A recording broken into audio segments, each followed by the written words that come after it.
Well, welcome to the Pulse of Spokane. Kent Adams, your host here. And we're going to talk about a lot of housing issues right now.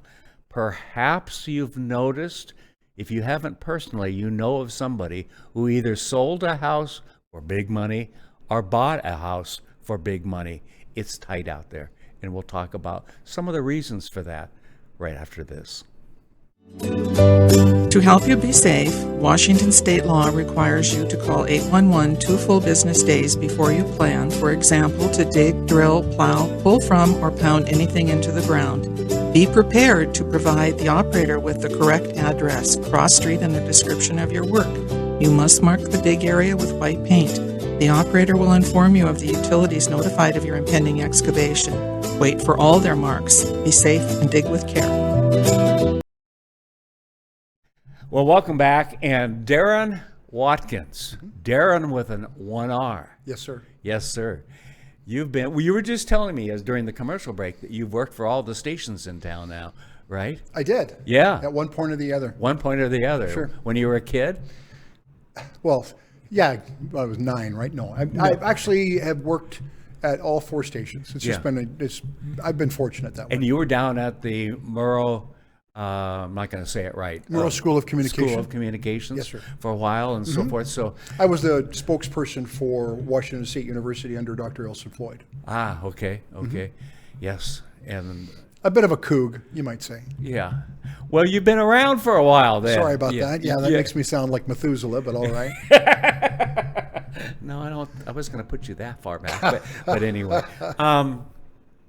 So you've been on this side of the microphone, this side of the camera, Sure. on and off over the years. Yes. I'm going to ask a question before we get into housing. What do you see the change today in news compared to your prime? I would say your prime days 10 years ago or so. I think the challenge is that it's become less about news reporting and more about news repeating. Okay. Resources have grown so small in the news industry that there's a greater reliance on non-traditional sources than ever before. Yes. There's less. Reporters instantly tweet rather than go through a series of editors and whatnot, or managers. There's also more. There's less actually on the street covering it of the news, right, which is the most difficult thing. I often get asked if I think that the media is liberal or conservative, and the truth is it's neither. In fact, it's just not.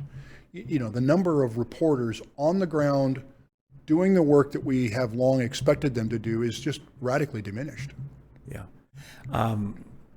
Is this bevy of information from all these sources a good thing or a bad thing, do you think? I've often pondered that same question, right? Yeah. And I go back to Thomas Jefferson, who ironically hated the news. And yet he was a staunch advocate for the news, in that his belief was that just bring all the sources to the table and let people decide. Okay. And as we've gone through this COVID era where we've really tribalized, Right. the challenge becomes it's less about information than it is about justification or validation for your beliefs, or helping Right. take your beliefs. And it's disturbing because there are literally formulas that are at work that are getting you to give more attention to that screen, so that they make money on you viewing that. Right. And that tends to polarize pretty quickly, Yes. right? If you hear half the story, you believe that to be the story. Right. And so you're seeing it reflected now in our own local politics, right? We used to be pretty widespread between those who are declared themselves Democrats, right, and those who declared themselves Republicans, and those who leaned those directions. And that very slice in the middle was independents, who at the time were considered they just couldn't make up their mind. But it's become so polarized, and as groups tend to become more identified as their fringes, right? Yes. There's a lot of more and more people are growing very disenfranchised with those labels. Yes. And they hold more firm to the truth of, I want to be an independent so that I can hear both sides. Yes, yes. Which I think in a lot of ways is a very good thing, to hear both sides of the story, right? And as an old newsman, that's, Yeah. I mean, we're all hardcore independents, really. Yeah. All right. Housing in our area. Yes. You don't have to pick up the morning paper or read or listen to any of the news to know that we've seen a tremendous increase in the cost of housing in our area. And it's primarily, if I'm right, primarily due to supply. It's an easiest, if you remember your college days, Yeah. of economics, supply and demand. Right. And that hands down is what's happened. Yes. And so what led us to this situation, to get into the quagmire of where I heard yesterday from somebody that we're 30,000 homes short. That's correct. Okay. And that's not an overnight thing. That didn't happen since last September. That's happened over the course of a couple of years. 10 years. Or 10 years. Yes. Okay. What allowed us to get in that position? There's a lot of factors Yeah. that came into it. Some economic, right? Following the downturn of 2008. Okay. Everything sort of quickly collapsed. Right. We saw the greatest exodus of contractors from the industry. We saw workforce sort of switching into different gears. But at the same time, there became a sense of Spokane tried to hang on to what it was. Yes. And so, neighborhood groups erupted and were empowered to not allow new developments or change. And you saw political factors suddenly engaged that would say we need to do more things to help with energy costs, for example, which are good things. Yes. But it's one of those equations where you make 5 good decisions, but in the end they add up to being really bad. Yeah. So, and the challenge became, there's some tremendous factors. We have underbuilt housing in this town for 10 years. Okay. Hands down. And, most of us, when we buy a home, we don't want that to change. We bought it for a certain reason. We fixed it up. We know our neighbors. We don't want differences. Right. Then, now we're at a place where we start asking ourselves, well, where's our kids going to live? Where my mom wants, I have to find a house closer for my mom, or Right. or my family, or my cousin who just got out of the army. I mean, so where are those housing? And that's not there. And the problem is that as we've pushed this can down the road, if you will, Right. we have created a real tsunami, which is what we're in the middle of. And make no mistake, we are in an absolute housing crisis. Yes. So I work for the Spokane Association of Realtors. Yes, I should have And said that at the last in beginning. February, we hosted a summit because we wanted to know why. Right. We wanted to put our better handle on why are these things happening. Right. So we gathered the best minds in the industry. We had national speakers, we had regional speakers, some locals, and they all pointed to some of the same elements. And there were 2 things that truly emerged. One is that we have people who don't recognize there is a crisis, Okay. right? Our Okay. decision makers are still today saying, what crisis? Because they have a home, their family has a home. Yeah. Right? And our neighborhood is still great, so it must be okay everywhere. And those people who own a home are feeling pretty good. Yes. They've seen, just in the last 5 years, they've seen probably a $150,000 increase in the equity in their home, Right. just based on, because they own it. And the challenge from that, and then the second part of what we learned was that we're all to blame Yeah. for that happening, because we're not looking at where we really are. If you've been here, Kent, you and I have been in Spokane a long time. Since 1974, when Expo 74 was Yeah. here, every single year this is it. Spokane's not going to be a sleepy little town anymore. Right, We're right. going to explode. And Right. we have never done that. We've always stayed at that Right. 1% growth. Well, about 4 or 5 years It's been ago, safe. about 4 or 5 years ago, it started changing. Okay. Right? We started seeing more people coming. Yes. We started growing. But at the same time, we've got these 10 years of not building. Yes. So that started to create this gapping tsunami, if you will. Yeah. And now we've got a couple of key factors that are really coming to the table. Okay. We have a change of economy. Yes. Now, we were headed this direction, I think. We were, where you don't have to work at the office anymore. Right. And companies don't have to pay for office space. They could just have employees work from home. Right. Maybe come in Or and at leave. least a good portion of them. Right. Yeah. And now we're seeing COVID accelerated that. Yes. And Wall Street Journal last year wrote an article called "The Greatest Migration Since the Industrial Revolution." Right. And we're really seeing that. Yes. We're seeing people in the thousands leaving those major metropolitan areas like Seattle, Portland, San Francisco, San Diego, Right. Los Angeles. And in February, the National Association of Realtors looked at the landscape, and they found 10 markets out of all of them that really stood out for those were desirable, poised for growth, all of that. Right. On the West Coast, there was 2. Scottsdale, Arizona, Yes. and Spokane, Washington. Right. And why? Because of the lifestyle. Because of all of that, Yes. right? They don't have issues with traffic. Right. They don't have issues with homelessness or Antifa or protests in their downtown streets. Right. They don't have a lot of the crime issues, right? We've seen, while crime, we're appalled at the crime levels in Spokane. There are communities around the West Coast that are seeing extreme levels Yes. of crime. Yes.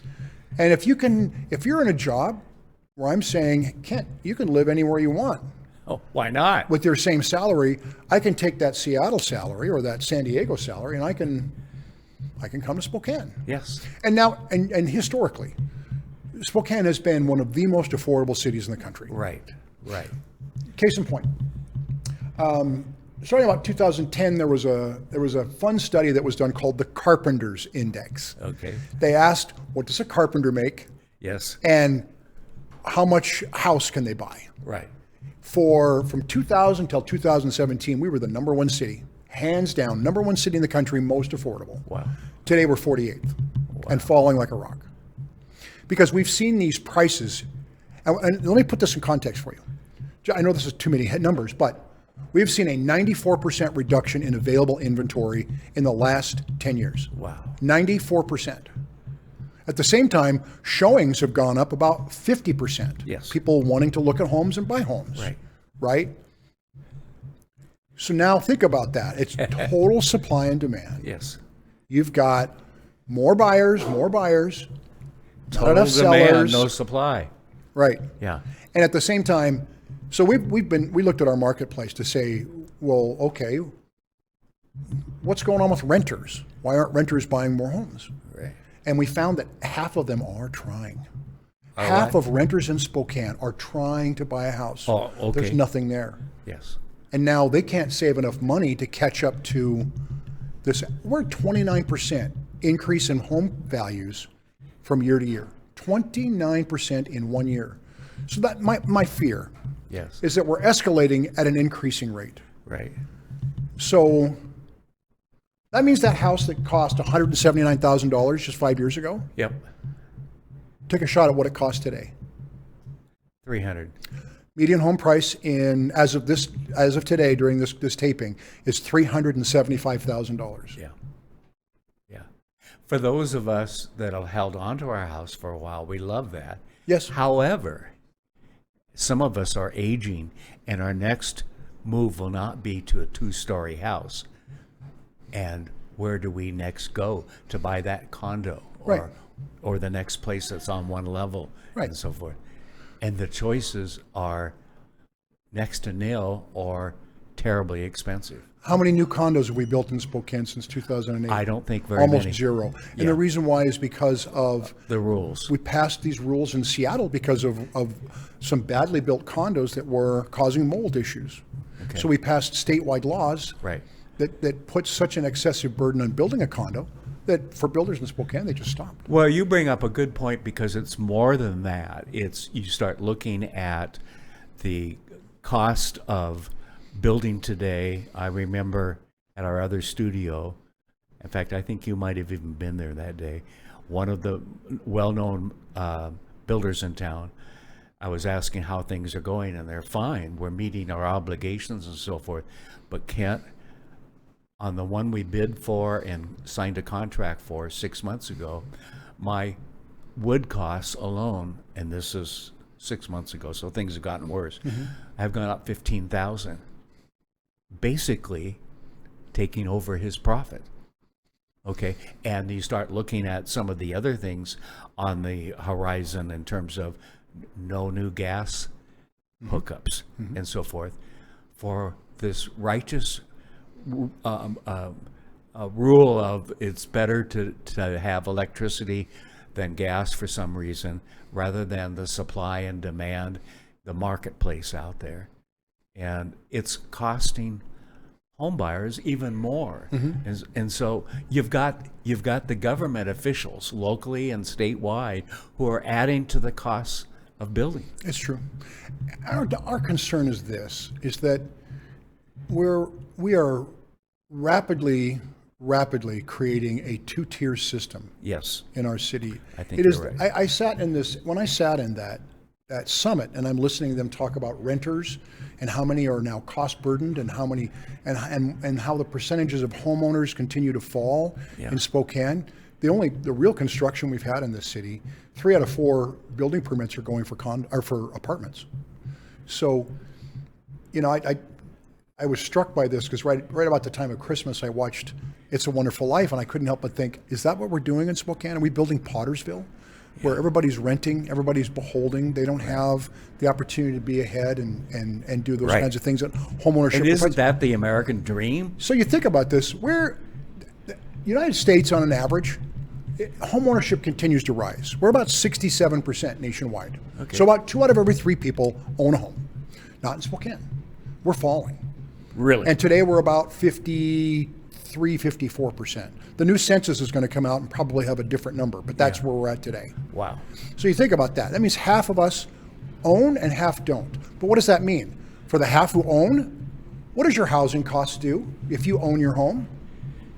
They're about like this. Yeah. For that renter is suffering because every time that value goes up, property taxes go up. Yep. So rents go up, utilities go up, and as a result, their costs are escalating. Yes. Yes. So you think about that. They're caught. So what hope is there to buy? You think about that. You had mentioned that before. I mean, you're pricing them out, a renter out of the American dream of owning something, whether it be a condo or...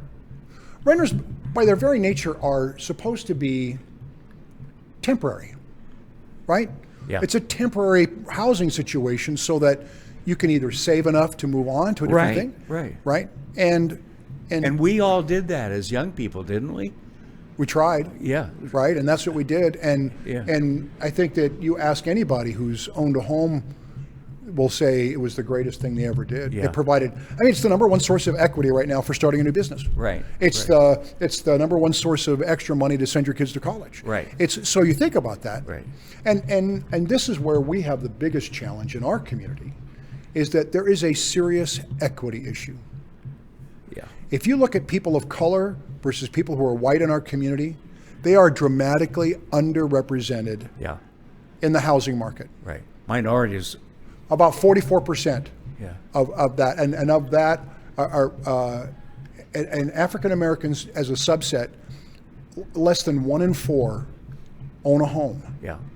So you think about that. That's not just it. We had Jim Frank, and he sat down in front of us and said, every major social issue facing Spokane is tied to housing. Yes. Now, as realtors, we tell the good side, right?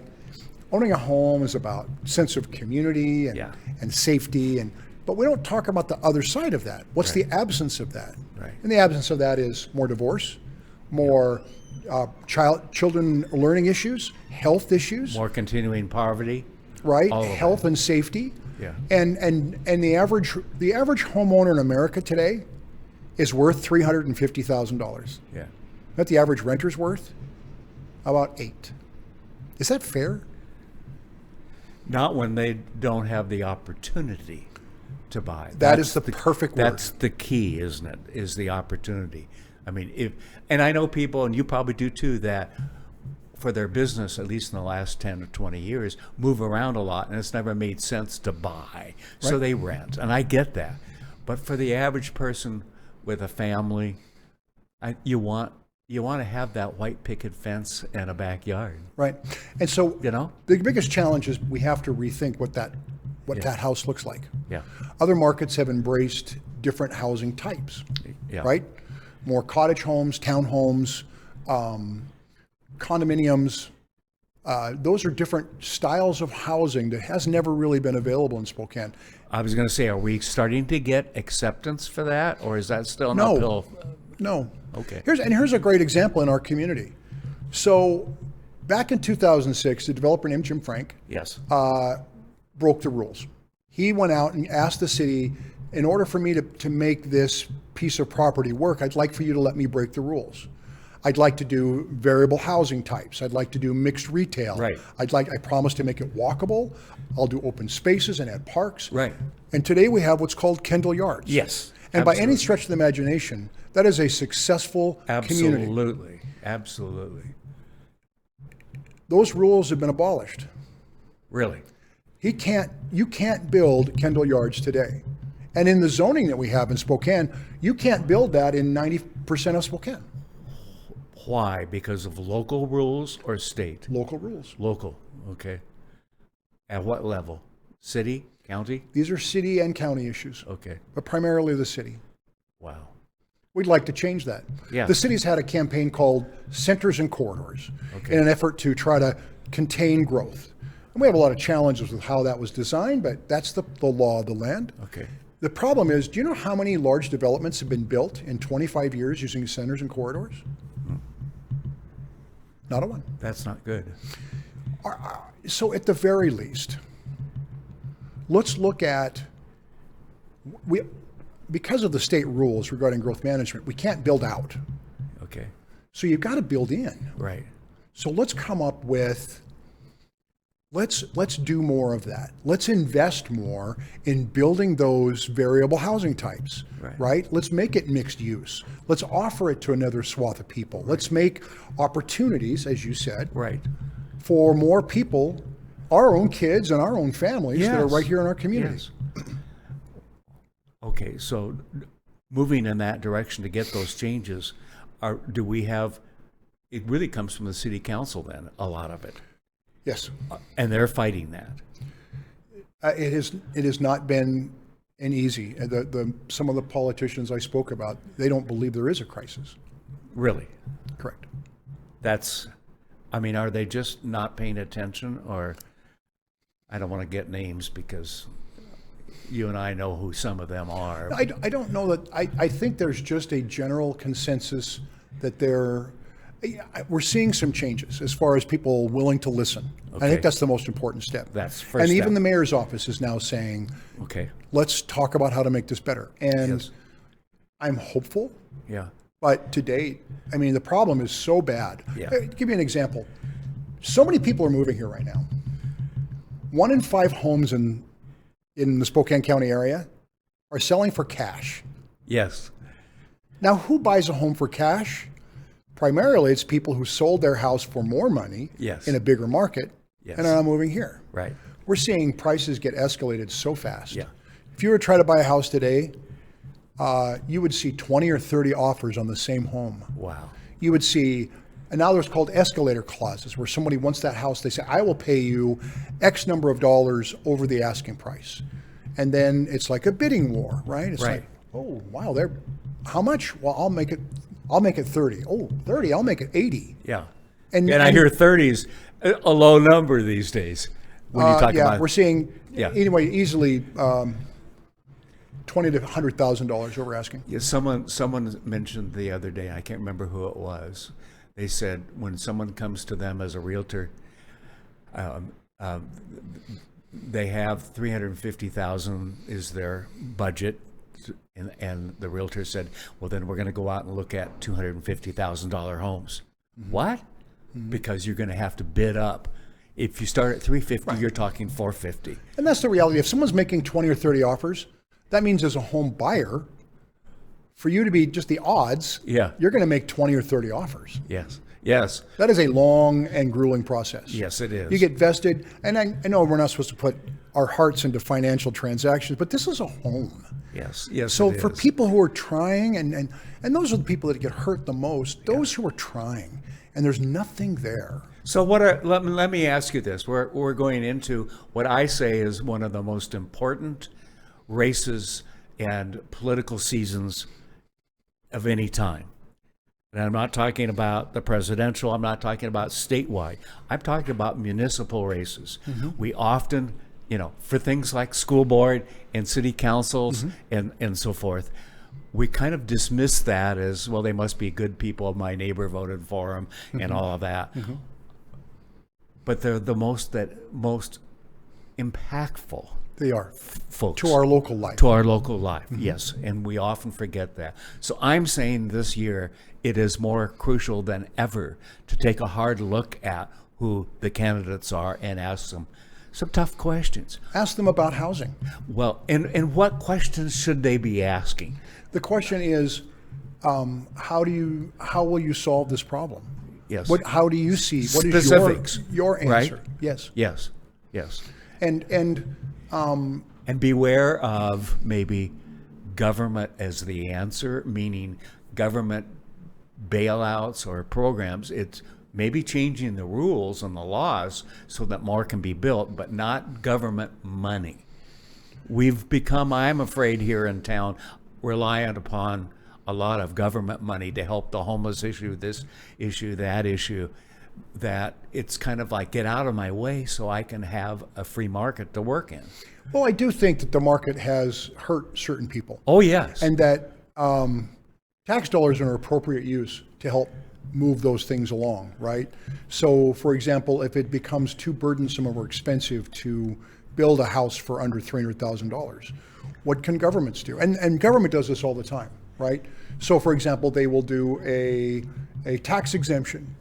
You don't have to pay property taxes for 8 years. Okay. That's an incentive for that buyer to buy that home and pay a little extra because their bottom line is going to be the same. Or where there's incremental financing, where I say to you, if you come in and build the roads and the things necessary, I will pay you back for that. And why would the government do that? Right. Because you've just taken a piece of dirt It made it and into created something it into productive. something that is going to bring in enormous tax dollars. Yes. So, Over the long haul, it's right. helpful. Yes. or maybe we should use those tax dollars for incentive programs for people who are more disenfranchised, who Right. have had less opportunities, right? To get them into those loans, to get them into those programs. And we think those are good applications. Now, here's why I'm hopeful. So in the 1940s in this town, right, we hadn't built a new home in 7-8 years. Yes. Tell me if any of this sounds familiar. We had returning servicemen who Yes. left as 19, 18, 20-year-old men, Right. and now they're coming back in their mid to late 20s. And they're converting homes. No, they into are triplex. they're finding jobs, they're creating jobs, but there's nowhere to live in Spokane. Yeah. They marched on DC, they held protests downtown. Is any of this sounding familiar? Yes. History repeating itself? And we responded as a city by building almost 18,000 new homes in 5 years. Wow. Today, we look at those, and there's a moniker that you often hear used in real estate terms, Shadle Park Ranchers. Almost everything, and think about they're not big houses. Right. They're smaller, they don't have garages, but they're affordable. Yes. And Often first homes. yes. And over the years, people have added to them and done Yeah, of things. course. No problem. But we think that that's the kind of approach that we need to think about now. Okay. Spokane needs to get behind entry-level housing, actually housing at all levels. Yes. Yes. Right. I mean, my dad and I used to build homes, and my dad used to love it because when you build a new home, 3 people got a new place to live. Yes. Right? Because the person who buys that new home is selling their older home. Yes. People that older home is getting out of an apartment. One getting out of an apartment is getting out of Right. mom and dad's basement. Yes. So it is a healthy thing for housing at all levels. Right. Thank you. A lot of very good information in a year. Again, I say we need to be asking the questions Right. of those running for office. Because the biggest challenge that I see Yes, is the reality of what's happening. yes, Most of the new housing, and if you count Coeur d'Alene and Spokane together, Right. most of the new housing used to be here. Guess where it's at today? Coeur d'Alene and Kootenai County. yes, And traffic loads are, if you've driven on I-90 out in the valley yes. in the evening, you see that commuter traffic. People are living in Idaho, but they're working in Spokane. And that traffic, I see Blake's report on the traffic report every night, and he talks. You see the lines out there in the valley. and if each one of those cars is producing 4 metric tons of greenhouse gas. Wow. If you want to really address climate change, Right. let's start with housing, Yeah. so people can live near where they work. Yes. When we moved this studio here, I'm 20 short blocks away from home. I can't even, in the wintertime, come this winter, I won't be able to get my car warm because this is coming down the hill, Darin, But think of what you've just done. Yes. You've reduced your own carbon Yeah. footprint. Yeah, yeah. No, absolutely right. Darin, thank you. You bet. It's my honor. Thank you for allowing me to tell this story. A shout out to the Spokane Association of Realtors who are really working on this issue from a variety of levels with the Home Builders Society, but maybe more important for my audience, and that is, let's get involved. Let's start asking those questions. Easiest thing to do is to go to a candidate's coffee this summer, this early fall, or to some of the events that will go on where you have several candidates, and ask the questions and ask for direct answers to the questions. Ask the tough questions, okay? I'm not so sure sometimes our media asks the tough questions. I mean, they know the issues are there. As I tell Neil Bowling, I said, hire me to come in once a day to give your young reporters overview of the history, where the bodies are buried, okay? And you know that from being around long enough. And heck, I buried some of the bodies, okay? But a 22-year-old right out of college, and that's what we mainly have here in town, unfortunately, they don't know all of the questions. They've got to get their report done and get it on the 5 o'clock and the second report for the 6 o'clock news. And I get that. But you got to know your history a little bit and know what's going on. I learned a lot from what you said today about the 1940s and after the war and so forth. I knew about after the war, and that's why I chimed up and said duplexes and triplexes, because a lot of the homes on the South Hill, Lower South Hill, and other areas were turned from nice big homes into 2 or 3 units because people were coming back and they needed a place to live. They might have been out at Fort Wright or wherever, and they loved the area and they've come back. And we want our Fairchild folks, when they retired, to stay in our area. And so congratulations on your son graduating from G-Prep. Where's he headed? To college, To college. Oh, we don't know yet. University of Washington. University of Washington. Okay. As an old Coug, it's Yeah, that was hard to difficult. say, wasn't it? It Yeah, was. It was. I hear they have a pretty good campus and school over there. So, they're not bad. what's he going to major in? Computer science and business. Oh, okay. It's a great school for that. Good, good. Can't take that away. No, you cannot. And he's just across the mountains.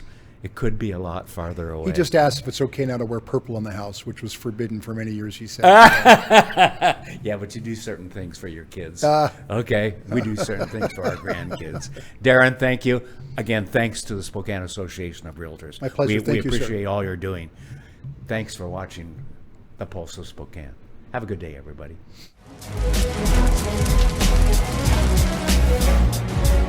Well, this is Looms Day in Spokane. We got about 40 firefighters and their friends and family handing out 40,000 cups of water as the day goes by. It's a very good opportunity to see the public and support them and help them out and cheer them on during Bloomsday. It's one of the best things about Spokane is that we have these major events and the whole community comes together not just to participate, but to volunteer and show that they really care about our city and making our city look great. This type of an event really is emblematic of Spokane because so many people get involved. We have 50,000 people probably running this race. Always has been a very huge event. Right now we're at the corner of Broadway and Nettleton. It's the last water station before the finish, so people are pretty much dehydrated by the time they get to us. They really need our water.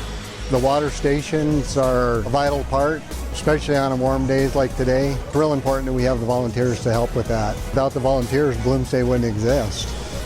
All up and down the course, there are people that are involved in this celebration. It really is a celebration of what Spokane's all about.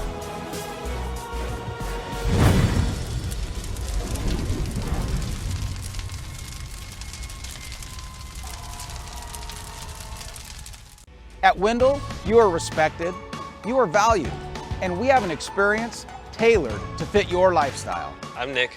And I'm Gina. And we bought 3 cars from Wendell Motors. Throughout the day, I just kind of would get updates, texts, phone calls, and I was actually really impressed with how my wife was taken care of. People should shop at Wendell because they make you feel like family. For your tailored experience, come see us at Wendell at the Y or Wendell.com.